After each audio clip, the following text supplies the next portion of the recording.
선생님, 이제 밤이 무서워요. 눈만 감으면 또 깨어날까봐. 새벽 2시 3시 그 시간이 되면 저절로 눈이 떠져요. 아무 이유도 없는데 심장이 쿠왕거리고 몸은 뜨거운데 손발은 얼음 같아요. 약도 소용이 없어요. 하루하루가 지옥 같아요. 제발 제 몸이 왜 이러는지 알려주세요. 저 다시 예전처럼 잠들고 싶어요. 나이가 들수록 왜 잠이 점점 얕아지는 걸까? 한 번쯤 그런 생각을 해보신 적 있나요? 밤구시도 채 안 됐는데 눈꺼풀이 무겁고 잠시 누웠다가 깼더니 시계는 새벽이시. 다시 눈을 감아 보지만 금세 또 눈이 떠집니다. 4시 5시 이렇게 밤마다 끊어진 잠에서 몽롱하고 무거운 새벽을 맞이하곤 하죠. 많은 분들이 나이 탓이겠지 혹은 요즘 스트레스 때문이야 라고 말합니다. 하지만 만약 매일 같은 시간에 깨어난다면 그건 우연이 아닙니다. 몸이 당신에게 보내는 경고 신호이며 그 신호에는 언제나 이유가 있습니다. 저는 내가 노인의학 전문의 김현우로서 30년 넘게 수면 장애로 고생하는 노년층 환자들을 진료하면서 한 가지 흥미로운 사실을 발견했습니다. 사람마다 늘 깨어나는 시각이 있습니다. 누군가는 새벽 2시, 누군가는 4시, 또 누군가는 6시. 무렵 처음엔 단순한 우연이라 생각했지만 수백 명의 환자를 관찰한 결과 놀랍게도 깨어나는 시각과 필요한 장기의 상태가 일치한다는 것을 알게 되었습니다. 동양의학에서는 이것을 장부시간표, 장부시계라고 부릅니다. 우리 몸의 장기들은 각자 하루 중 가장 활발히 일하는 시간이 있고 그 기관이 필요하거나 약해지면 그 시간에 몸을 깨워 도와달라고 신호를 보냅니다. 광주에 사는 이준호 69세 씨도 그랬습니다. 이상하게 매일 새벽 어으시면 꽉 깨요. 그 시간부터 뒤척이다가 해가 뜨냐 겨우 잠을 들어요. 며칠째 이어지는 피로와 짜증 그리고 가슴 답답함. 검사 결과간 수치가 정상의 2배였습니다. 저는 그에게 말했습니다. 우연이 아닙니다. 새벽 1시부터 3시까지는 간이 해독과 회복을 가장 활발히 하는 시간이에요. 간이 힘들면 몸이 이렇게 깨워서 알려 줍니다. 그 우수를 줄이고 저녁은 가볍게 11시 이전에 잠자리에 들도록 권했습니다. 2주 뒤 그는 환하게 웃으며 말했죠. 이젠 새벽에 안 유했니다. 간이 피곤해도 이렇게 잠을 못 잘 줄은 몰랐어요. 이것이 바로 간의 잠입니다. 새벽 3시에서 5시 사이 이번엔 폐의 잠입니다. 72세의 장미의 할머니는 만성기관지염으로 오랫동안 기침을 달고 사셨습니다. 최근 몇 달 동안은 새벽 4시쯤마다 깨어나 목이 간질간질하고 기침이 멈추질 않았죠. 제가 말씀드렸습니다. 이 시간은 폐가 노판 공기를 정리하고 신선한 산소로 교체하는 시간이에요. 태가 약하면 그 과정에서 잠이 깨는 겁니다. 또한 태가 약하지 않은 사람이라도 방안이 너무 건조하거나 잘못된 자세로 가슴이 눌리면 같은 현상이 생깁니다. 저는 그녀에게 가습기를 들고 자기 전 5분간 복식 호흡을 하며 깼을 때는 따뜻한 물을 한 모금 마시라고 했습니다. 한 달 후 그녀는 밝게 웃었습니다. 이젠 새벽에 안 깨어 기침도 없어졌어요. 폐가 편안해야 깊은 잠이 찾아옵니다. 그리고 새벽 5시에서 7시 대장의 시간입니다. 74세의 박인석 어르신은 꼭 그 시간만 되면 배가 부글부글거려요. 그냥 습관인 줄 알았어요 라고 말했습니다. 하지만 이것은 대장이 노폐물을 밀어내는 자연스러운 과정입니다. 다만 장이 과도하게 긴장하거나 가스가 차 있을 때 신호가 과하게 와서 몸이 깨 것이죠. 저는 그에게 섬유질을 늘리고 저녁 식사는 일찍 식사 후에는 10분 정도 걷도록 권냈습니다. 3주 뒤 그는 말했습니다. 이젠 아침 6시 반까지 푹 자요. 속이 훨씬 편합니다. 대장이 제 리듬을 되찾으면 수면도 깊어집니다. 저는 정해진 시간 없이 밤새 여러 번 깨어 왜 그런 걸까요? 이런 질문을 하는 환자들도 많습니다. 그건 바로 자율신경계의 필요 때문입니다. 심장, 혈압, 호흡을 조절하는 신경이 균형을 이루면 아무 자극이 없어도 깨어나게 됩니다. 특히 60세 이후의 여성분들에게 흔한데 늘 가족을 챙기고 걱정이 많은 분들이 그렇습니다. 그분들은 이렇게 말하죠. 머리는 뜨거운데 손발은 차고 자고 나면 더 피곤해요. 이건 몸이 회복 모드로 전환되지 못하는 상태. 즉 눈은 감았지만 뇌는 깨어있는 가짜 수면입니다. 저는 환자들에게 항상 이렇게 말합니다. 몸은 절대 이유 없이 당신을 깨우지 않습니다. 그건 몸 안에 장기가 보내는 메시지예요. 마이너스 새벽일 3시에 깨면 간이 피곤한 것. 3이면 폐 5시면 대장 일정하지 않게 여러 번 깨면 신경계가 지쳤다는 뜻입니다. 치료의 핵심은 수면제가 아닙니다. 몸의 리듬을 회복시키는 것. 그것이 답입니다. 저녁은 일찍 오후엔 커피를 피하고 자기 전에는 깊은 숨을 들이쉬며 마음을 가볍게 하세요. 몸은 기억합니다. 당신이 잘 대해주면 그 보답으로 다시 고요하고 따뜻한 밤을 선물할 겁니다. 숙면은 젊은이의 특권이 아닙니다.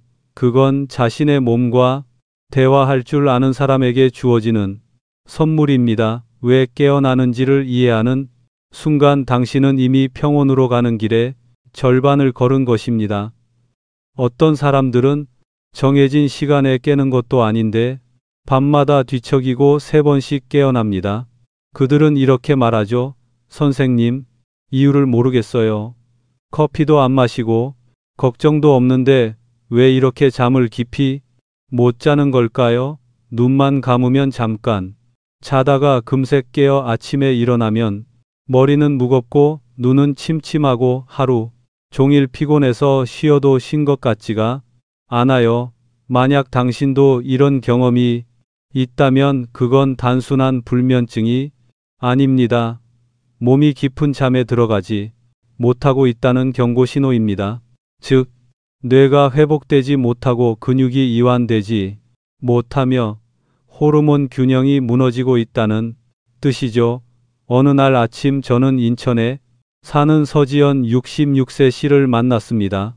그녀는 집에서 재봉을 하며 평생을 성실히 살아온 분이었습니다. 선생님, 제가 언제 마지막으로 푹 잔 적이 있었는지 기억도 안 나요. 8시간을 자도 개운하지가 않아요. 아침이면 머리가 아프고 심장이 두근거려요. 검사 결과 특별한 심장 질환이나 호르몬 문제는 없었습니다.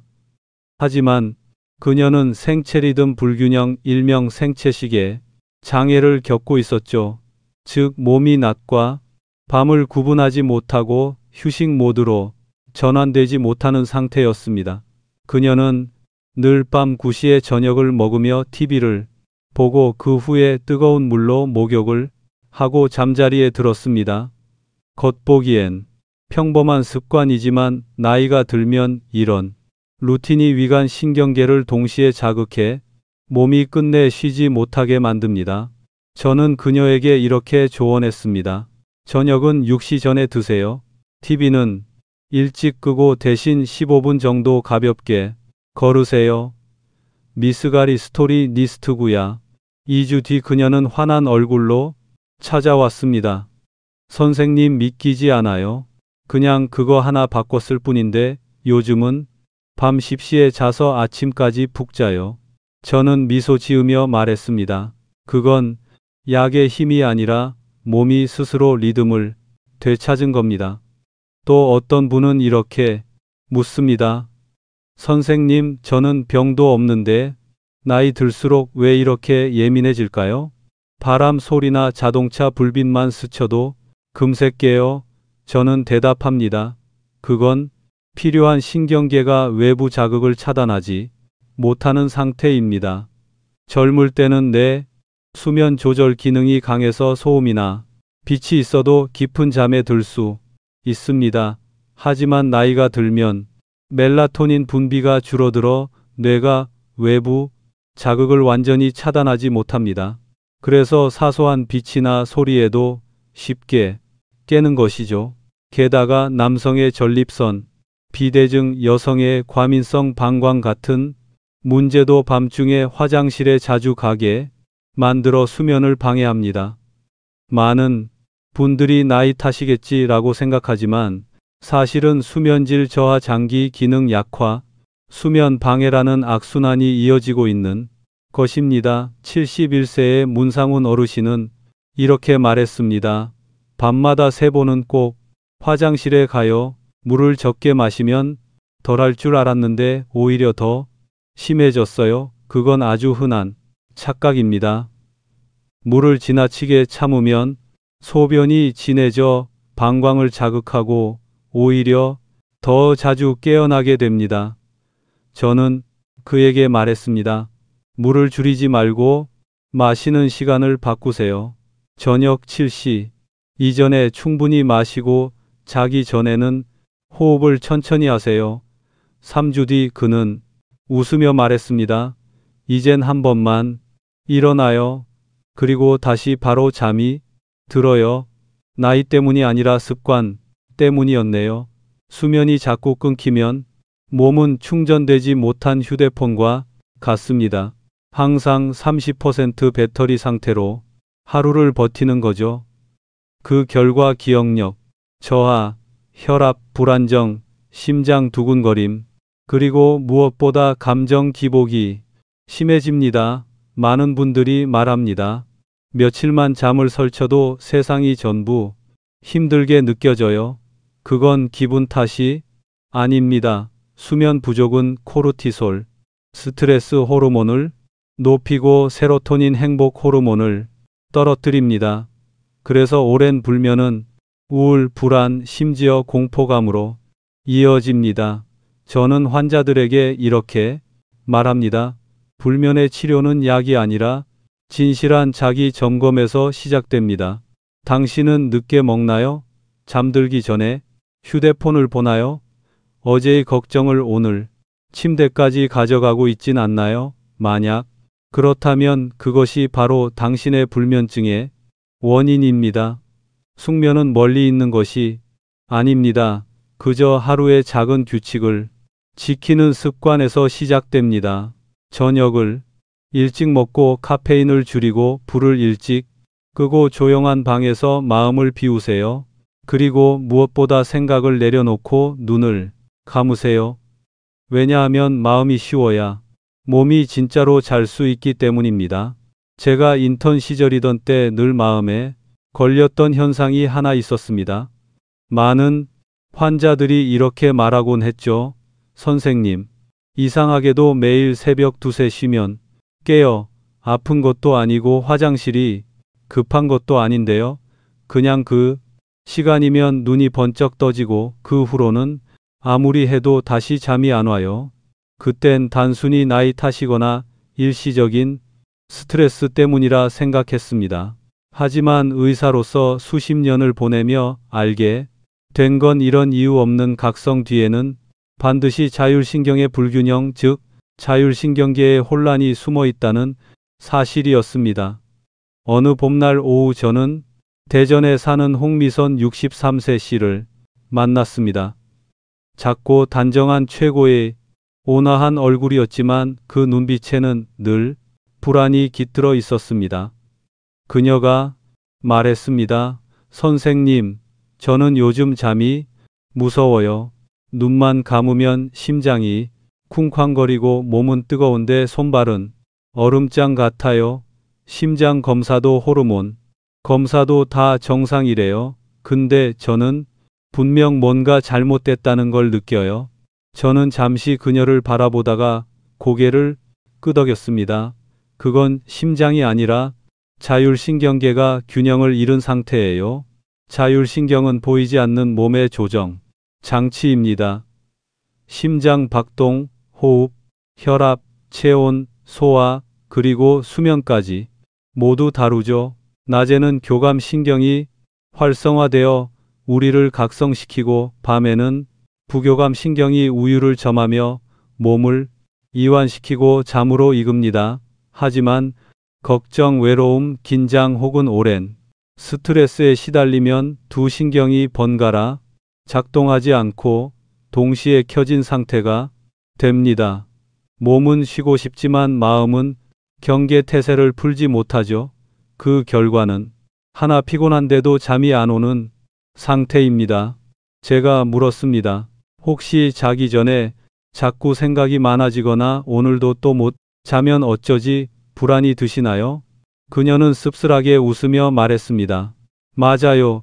자꾸 걱정하다 보면 결국 정말 잠이 안 와요. 그게 바로 자율신경 악순환입니다. 걱정, 교감, 신경 자극, 각성, 불면, 다시 걱정. 저는 그녀에게 복식 호흡 훈련법을 알려드렸습니다. 잠자기 전에 바로 누워서 배 위에 손을 올리고 코로 깊게 들이마시세요. 2초간 멈췄다가 입으로 천천히 6초간 내쉬세요. 이걸 10번 반복하고 오직 호흡에만 집중하세요. 그리고 덧붙였습니다. 잠을 잃어야 한다고 생각하지 마세요. 그저 숨을 쉬세요. 몸이 편안해지면 잠은 스스로 찾아옵니다. 2주 후 그녀는 훨씬 부드러워진 얼굴로 다시 찾아왔습니다. 아직 완전히 숙면은 아니지만 이제는 무섭지 않아요. 심장도 덜 뛰고 어떤 날은 아침까지 자요. 저는 웃으며 말했습니다. 좋아요. 몸이 다시 안정을 배우고 있는 거예요. 자율신경이 무너지는 또 다른 이유는 운동 부족입니다.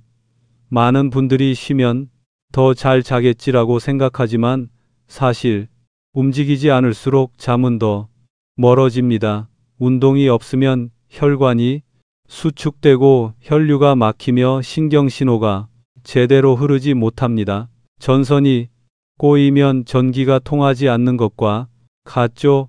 하루에 단 20분 천천히 걷거나 잠들기 전 어깨를 돌리는 동작만으로도 신경계가 다시 살아나고 수면의 질이 향상됩니다.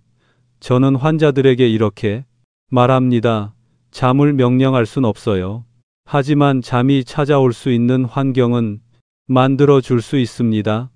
몸은 억지로 조종할 대상이 아니라 안심시켜야 하는 존재입니다. 느린 호흡 하나, 가벼운 스트레칭 한 번, 그리고 잠들기 30분 전 휴대폰을 내려놓는 일. 그것만으로도 신경계는 이렇게 속삭입니다. 이제 괜찮아요. 쉴 시간이야. 70세의 권영자 할머니가 제게 물었습니다. 선생님, 중독되지 않는 수면제는 없을까요? 저는 웃으며 대답했습니다. 하지만 약국에선 팔지 않아요. 그녀는 놀란 눈으로 저를 보았죠. 그건 바로 믿음과 인내심이에요. 밤을 두려워하지 않게 되면 밤도 당신을 괴롭히지 않습니다. 요즘 제 진료실에는 비슷한 환자들이 참 많습니다. 검사 결과는 모두 정상인데 항상 피곤하고 가슴이 두근거리고 밤에는 자주 깨며 아침엔 힘이 없습니다. 그들의 얼굴에는 공통점이 있습니다. 무표정한 눈, 굳은 어깨, 짧은 호흡. 그건 몸이 고장난 게 아니라 너무 오래 강해야만 했던 사람의 얼굴입니다. 진료를 마칠 때면 저는 이렇게 말하곤 합니다. 심장도 간도 폐도 쉬는데 당신의 신경도 쉴 자격이 있습니다. 진정제는 필요 없어요. 그저 천천히 숨쉬고 가볍게 웃고 마음을 놓으세요. 마음이 편안해지면 밤은 자연히 고요해집니다. 수면은 약으로 찾는 것이 아니라 내면의 균형이 회복되었을 때 자연히 오는 선물입니다. 그리고 어느 날 몸속에 그 조용한 목소리를 들을 겁니다. 이제 괜찮아요. 잠시 쉬어도 돼요. 그 순간부터 진짜 회복이 시작됩니다. 병원에서 30년 넘게 일하면서 제가 깨달은 것이 하나 있습니다. 대부분의 불면 환자들은 약이 필요한 것이 아니라 자기 자신에게 돌아가는 길을 잃었을 뿐이라는 사실입니다. 우리의 몸은 결코 우리를 적으로 대하지 않습니다. 다만 너무 오랫동안 억눌리거나 스스로의 목소리에 귀 기울이지 못할 때 몸은 조용히 신호를 보내기 시작하죠. 잠도 마찬가지입니다.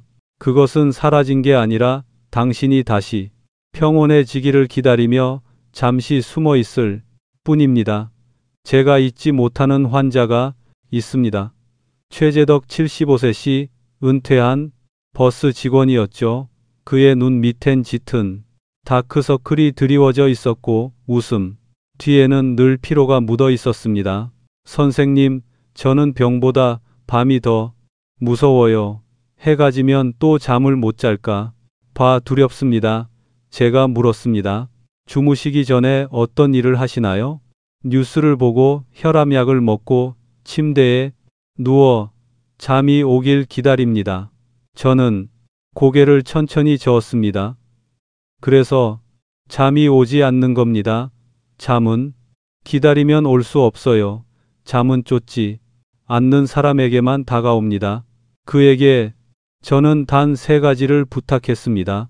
TV를 1시간 일찍 끌 것, 자기 전 5분 동안 조용히 앉아 손을 가슴과 배 위에 두고 호흡을 느낄 것, 그리고 목 뒤에 따뜻한 수건을 대어 혈류를 풀어줄 것. 2주 후 그는 밝은 얼굴로 다시 찾아왔습니다. 선생님, 믿기지 않아요. 그냥 그것만 바꿨을 뿐인데 어젯밤 처음으로 새벽까지 잤어요. 걱정을 멈추자 잠이 돌아왔습니다. 저는 웃으며 말했습니다. 그렇죠. 몸은 언제나 회복을 원합니다. 단지 기회를 주면 됩니다. 노년기의 숙면 열쇠는 약이 아니라 리듬과 호흡비입니다. 낮잠을 오래 자면 밤잠이 줄고 햇빛을 보지 않으면 멜라토닌이 흐트러집니다. 어제의 걱정을 오늘의 침대로 끌고 오면 마음은 쉴 수 없죠. 그래서 저는 이렇게 조언합니다. 아침에 일찍 일어나 20분 동안 햇빛을 쬐세요. 마이러 저녁 식사는 7시 이전에 마치세요. 9시 이후에는 휴대폰을 내려놓으세요. 잠자기 전 따뜻한 물 한 모금 그리고 3번의 깊은 숨. 이 단순한 습관들이 무엇보다 강력하고 무엇보다 값싼 치료제입니다.